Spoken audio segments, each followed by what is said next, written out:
Hello दोस्तों, welcome to Jakhar company. मैं हूं पुखराज और आज की इस क्लास में हम बात करने वाले हैं कि जब दो एक्सेल सीट को मैचिंग करना हो तो किस तरीके से की जाए, या फिर ई वे बिल और GSTR1 को, या ई इनवॉइस और GSTR1 को मैचिंग करना हो, या दो GSTR1 शीट को एक साथ मैचिंग करके डिफरेंसेस निकालना हो तो किस तरीके से निकालना होता है।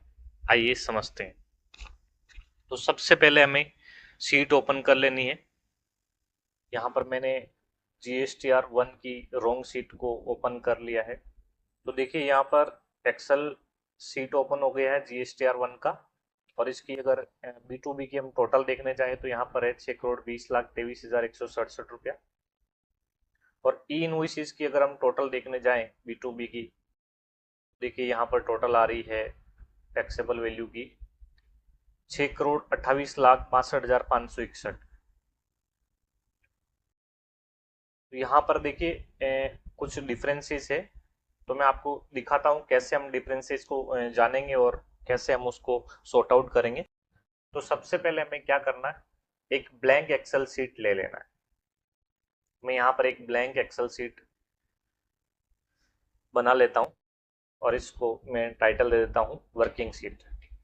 अब हमें GSTR1 में B2B में जो वैल्यू है वो हमें कॉपी कर लेना है। यहाँ पर सबको कंट्रोल शिफ्ट दबाना है और ये इसको पूरे को में सीट को सेलेक्ट करते हुए डाउन एरो प्रेस करना है ताकि सारी सीट यहाँ पर सेलेक्ट हो जाए। कंट्रोल C से कॉपी कर लेना है। कॉपी करने के बाद हमें एक्सेल सीट में डाल देना है। जो वर्किंग एक्सेल सीट है यहाँ पर हमने उसको पेस्ट करना, कंट्रोल V कर दिया मैंने। और यहाँ पर फॉर्मेट में आकर के हमें क्या करना है, ऑटो फिट कॉलम विथ में क्लिक कर देना है और इसको थोड़ा इधर खींच लेना है। अब यहाँ पर कोई फॉर्मूला नहीं लगा रह जाए, इसके लिए हमें क्या करना है, क्लियर में जाना है और क्लियर फॉर्मेट पे क्लिक कर देना ताकि सारे फॉर्मेट्स क्लियर हो जाए। मैंने यहाँ पर फॉर्मेट क्लियर कर दिए। अब मुझे जो चीज़ें नहीं चाहिए वो मैं हटा देता हूँ। जैसे RCM रिवर्स चार्ज की मुझे ज़रूरत नहीं, तो मैंने यहाँ पे क्लिक करा और रिवर्स चार्ज को डिलीट मार दिया। यहाँ पर ये देखिए एप्लीकेबल टैक्स रेट वो मुझे नहीं चाहिए, तो मैंने यहाँ पे क्लिक करा और डिलीट मार दिया। पैलेस ऑफ सप्लाई की मुझे ज़रूरत नहीं है तो मैंने डिलीट करा और यहाँ से हटा दिया। इनवॉइसेस टाइप की मुझे ज़रूरत नहीं है तो मैंने यहाँ पे डिलीट कर दिया। ई कॉमर्स GST की जरूरत नहीं है, इसको मैंने डिलीट कर दिया। ट्रेड की हमें जरूरत है और सेल्स की हमें जरूरत नहीं है तो मैंने यहाँ से डिलीट मार दिया। मैं यहाँ पर एक कॉलम ऐड कर लेता हूँ स्टेटस। यहाँ पर लिख देता हूँ एज पर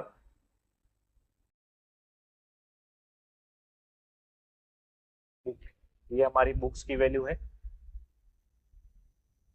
मैंने यहाँ से इसको कॉपी करा, कंट्रोल C करा और शिफ्ट बटन दबा करके डाउन एरो से नीचे करता जा रहा हूँ, या फिर पेज डाउन दबा रहा हूँ।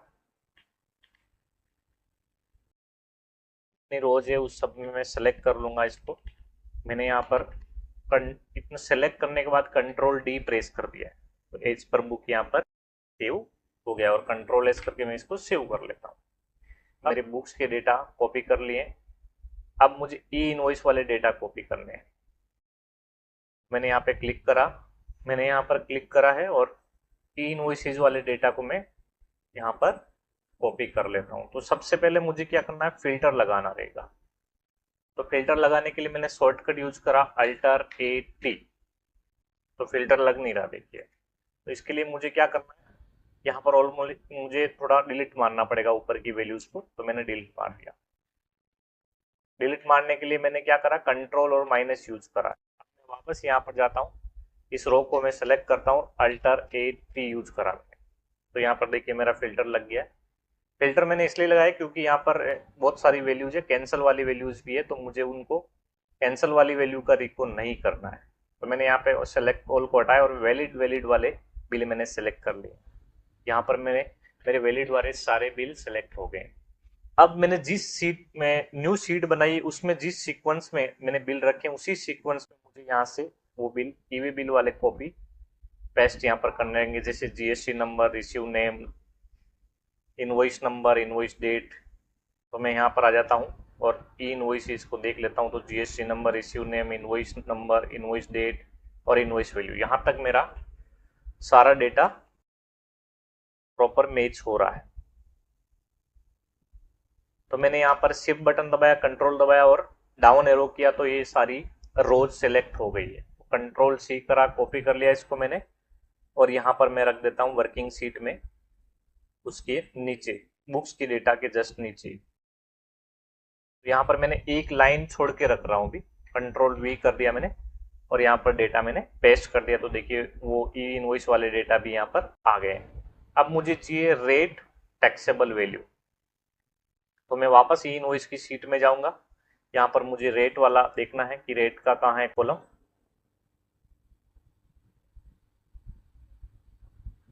मैंने पेज अप करा और रेट वाले कॉलम में मैं पहुंच गया हूँ। यहाँ पर मैंने यहाँ पर रेट वाला कॉलम ढूंढ लिया है और कंट्रोल शिफ्ट और डाउन एरो करा, उसको सिलेक्ट करा, कंट्रोल सी कर लिया और मैं उस सीट में जाके उसको पेस्ट कर देता हूँ रेट वाले में, कंट्रोल वी कर देता हूँ। तो ये यहाँ पर देखिए ये पेस्ट हो गया है। अब मुझे टैक्सेबल वैल्यू चाहिए तो मैं वापस ई इनवॉइस वाली सीट में जाऊंगा और टैक्सेबल वैल्यू को कॉपी कर, तो यहाँ पर मैंने टैक्सेबल वैल्यू के लिए कंट्रोल शिफ्ट और डाउन एरो करा, कंट्रोल सी करा और मैंने यहाँ पर वर्किंग सीट में वो अमाउंट को पेस्ट कर दिया। तो देखिए मेरे पास ई इनवॉइस वाले डेटा आ गए हैं सारे। यहाँ पर मैंने दोनों को एक ही सीट में कॉपी पेस्ट कर लिया और मैं यहाँ पर स्टेटस में डाल देता हूँ एज पर पोर्टल, और इसको मैं कॉपी करूंगा और शिफ्ट बटन से नीचे पेज डाउन के थ्रू उसको मैं नीचे लेके जाऊंगा। शिफ्ट बटन दबाऊंगा और पेज डाउन करूंगा और पूरे रो में मुझे इसको पेस्ट करने के लिए रो सेलेक्ट करनी है। रो सेलेक्ट करने के बाद मुझे यहाँ पर कंट्रोल डी प्रेस करना ताकि वो कॉपी पेस्ट हो जाए। तो देखिए एज पर पोर्टल वाले डेटा मैंने रखी और एज पर बुक वाले डेटा भी दोनों एक ही सीट में मैंने ऐड कर लिया है। अब मुझे यहाँ पर एक चीज का ध्यान देना है कि जिस सीक्वेंस में ये रखे हुए हैं उसी सीक्वेंस में मुझे पोर्टल वाले डेटा भी रखने हैं। तो यहाँ पर देखिए यहाँ रेट में देख लीजिए आप, ये नंबर ऑफ वैल्यू में नहीं आ रहा है, नंबर्स में आ रही है। तो मैं यहाँ पर एज पर पोर्टल पे जाके देखता हूँ तो यहाँ पर देखिए इसके पीछे 00 लगा हुआ है और एज पर बुक वाले में 00 नहीं है। ये देखिए यहाँ पर 00 नहीं आ रहा है और यहाँ पर 00, तो मैंने इसको सेलेक्ट करा। देखिए यहाँ पर एक एरर भी दिख रहा है, यहाँ पर क्लिक करते तो एरर नहीं आ रहा है, यहाँ पर दिखते तो एरर आ रहा है। तो मुझे शिफ्ट कंट्रोल दबाना, डाउन एरो करना और मुझे सेलेक्ट कर लेना है। सेलेक्ट करने के बाद मुझे वापस सबसे ऊपर वाले कॉलम में जाना जहाँ से वो स्टार्ट हो रही है लाइन, यहाँ पर क्लिक करना है। उसके बाजू में एरर पे यहाँ पे क्लिक करके number to convert to number पे क्लिक कर देना है। तो देखिए सेम हो गया है, इन दोनों को मैंने इक्वल कर लिया। एज पर बुक में जैसा दिख रहा है वैसा वैसा एज पर पोर्टल वाली लाइन में भी दिखने लग गया है। अब यहाँ पर देख लेते, देखिए यहाँ पर भी है और यहाँ पर भी है, तो अभी इसमें किसी में कोई डिफरेंस नहीं है, सिर्फ और सिर्फ यहाँ पर टैक्सेबल इनवॉइस वैल्यू में डिफरेंस है। तो इनवॉइस वैल्यू को भी मैं सेम ऐसे ही सेलेक्ट करूंगा और सबसे ऊपर वाली रो में आऊंगा जहां से एज पर पोर्टल स्टार्ट हो रहा है और सेम करने के लिए वहां पर वो एरर पे क्लिक करूंगा और कन्वर्ट टू नंबर पे क्लिक कर दूंगा।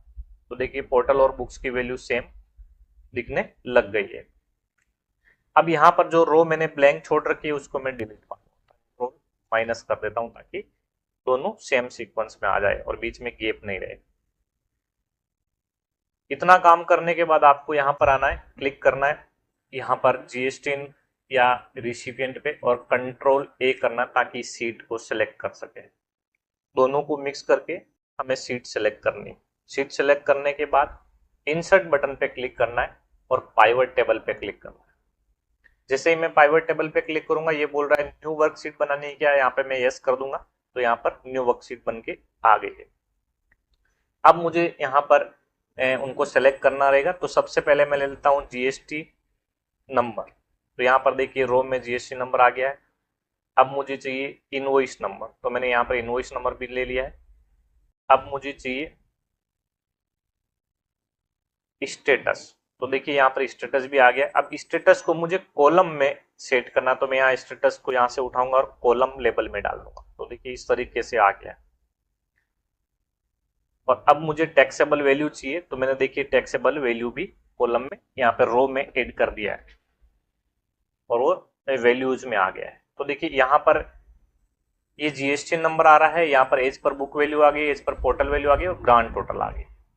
अब मुझे थोड़ा और चेंजेस करना है इस सीट में, तो मैं यहाँ लेबल रो पे राइट क्लिक करूंगा और यहाँ पर जाके पाइवट टेबल ऑप्शन पे क्लिक करूंगा और यहाँ पर डिस्प्ले पे जाऊंगा और यहाँ पे क्लासिक पाइवट टेबल पे क्लिक करके उसको ओके कर दूंगा। तो देखिए थोड़ा बढ़िया दिखने लग गया है। अब मुझे यहाँ पर ग्रांड टोटल हटानी है, तो ग्रांड टोटल हटाने के लिए मैं यहाँ पर एक ग्रांड टोटल पे क्लिक करूंगा और यहाँ पर फील्ड सेटिंग में जाऊंगा। फील्ड सेटिंग में जाने के बाद देखिए यहाँ पर ऑटोमेटिक, नन और कस्टम दिख रहा है, तो मैं यहाँ नन पे आके क्लिक करके ओके कर दूंगा। तो देखिए ग्रांड टोटल हट गई। अब हमें क्या करना, डिफरेंसेस निकालना। दोनों आ गए, देखो पोर्टल की वैल्यू आ गई, बुक्स की वैल्यू आ गई। अब दोनों में डिफरेंसेस क्या वो निकालने के लिए मैं यहाँ पर एक कॉलम ऐड करूंगा और यहाँ पर लिख दूंगा डिफरेंस। यहाँ पर मैंने लिख दिया। अब मुझे क्या करना है, दोनों का माइनस प्लस करना रहेगा, तो मैं एक फॉर्मूला यूज करूंगा, इक्वल। यहाँ पर देखिए ये जो वैल्यू है डी वैल्यू में से, पोर्टल की वैल्यू में से बुक्स की वैल्यू माइनस करनी है, तो यहाँ पर D5 में ये रखी हुई है, D5। तो मैं यहाँ पे लिखूंगा D5 माइनस C5। तो ये रो सेलेक्ट कर ली मैंने, देखिए यहाँ पर 0 डिफरेंसेस आ गया। सेम इसको मैं कॉपी करूंगा, कंट्रोल C करूंगा शिफ्ट बटन से और नीचे पेज डाउन करते हुए मैं उसको नीचे तक सेलेक्ट कर दूंगा। मैंने सारी रो को यहाँ पर सेलेक्ट कर दिया है। सेलेक्ट करने के बाद मैं कंट्रोल D दबाऊंगा, कंट्रोल D करा मैंने, तो देखिए मेरा जो भी डिफरेंसेस था वो निकल के आ गया है। अब मैं इजीली उसको फिल्टर करके, यहाँ पर फिल्टर लगा करके मैं उसको देख सकता हूँ कि कौन कौन से बिलों में डिफरेंसेस है। तो मैंने यहाँ पे फिल्टर पे क्लिक करा और फिल्टर पे क्लिक करने के बाद यहाँ पर जैसे मैं क्लिक करूंगा तो यहाँ पर 0% या 0 डिफरेंसेज वाली वैल्यू को मैं निकाल दूंगा। ऑल सेलेक्ट करने के बाद मैंने 0 डिफरेंसेज वाली वैल्यू को निकाल दिया, तो देखिए यहाँ पर डिफरेंसेज आ गया है मेरा। टोटल 35,160 रुपए का डिफरेंसेज है इसमें और इन दो बिलों में डिफरेंसेज है। पोर्टल पर ये ज्यादा है, बुक्स में नहीं है। तो देखिए दोस्तों इजीली हमारा ये डिफरेंसेस निकल के आ गया। अब हम इसको रिकंसाइल कर सकते हैं हमारी बुक के साथ अगर डिफरेंसेस है तो धन्यवाद दोस्तों, आज की इस वीडियो में इतना ही था।